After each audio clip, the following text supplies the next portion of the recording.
राजस्थान सरकार में खाद्य आपूर्ति मंत्री सुमित गोदारा का बीकानेर पहुंचने पर जोरदार स्वागत हुआ। इस दौरान मंत्री सुमित गोदारा ने सभी का अभिवादन स्वीकार किया और जनता की आकांक्षाओं पर खरा उतरने के प्रयास करने की बात कही। हमारे संवाददाता के सिंह ने कैबिनेट मंत्री सुमित गोदारा से खास बातचीत की।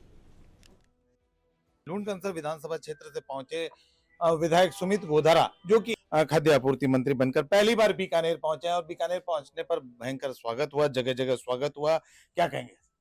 मैं जो जनता ने असीम प्रेम व स्नेह दिखाया, वो मुझे एक तरह से एक जिम्मेवारी का भी एहसास है कि उनके लिए, आम जन के लिए ज़्यादा से ज़्यादा कार्य करना, तो उनकी आकांक्षाएं, उनका आकांक्षाओं को पूरा करना, ये मेरा प्रयास रहेगा। और वो कल वास्तव में देखकर मन बड़ा प्रफुल्लित हुआ और एक जिम्मेवारी का एहसास भी हुआ। जो स्वागत कार्यक्रम कल देखने को मिले पूरे जयपुर से पूरे बीकानेर तक, जब तक पहुंचे वो। बीकानेर के लाडले को एक बड़ा काम मिला है, कैबिनेट मंत्री। अब क्या बीकानेर के लोगों की भावनाओं की अगर बात करें तो उनके लिए क्या सोचते हैं? बिल्कुल, मैं खुद भी जब मैं साधारण कार्यकर्ता के रूप में काम करता था, तब भी ये विचार आता था कि बीकानेर को, हमारे शहर है उसमें विकास की असीम संभावनाएं, बीकानेर को विकास में ज़्यादा से ज़्यादा मूल इंफ्रास्ट्रक्चर प्रोजेक्ट ज़्यादा से ज़्यादा लेकर आएँ तो बीकानेर और विकसित हो।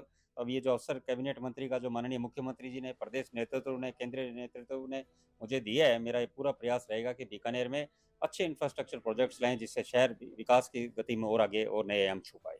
मोदी है तो मुमकिन है। एक छोटे से कार्यकर्ता को, हालांकि चूंकि आप पहले से सीनियर विधायक हैं ही ऑलरेडी, लेकिन विधायक एक पहली बार वाले व्यक्ति को मुख्यमंत्री और आपको कैबिनेट मंत्री, तमाम सीनियर लोगों को छोड़ते हुए देना, मानते हैं बड़ा? देखो, ये तो आपने बिल्कुल सही कहा है, मोदी है तो मुमकिन है। जब से माननीय प्रधानमंत्री जी बने हैं, उन्होंने देश में कई जो पुरानी रीतियां चली आ रही थी, उनको तोड़कर देश में नए इनोवेटिव स्टेप्स हर क्षेत्र में लिए, जिसका ही नतीजा आज भारत पहले 12वीं नंबर अर्थव्यवस्था था, आज विश्व में चौथी अर्थव्यवस्था बनने जा रहा है। और जिस तरह से पूरे देश का मान सम्मान पूरे विश्व में बढ़ रहा है, उसी तरह माननीय प्रधानमंत्री जी के नेतृत्व में कार्यकर्ताओं का मान सम्मान बढ़ा है।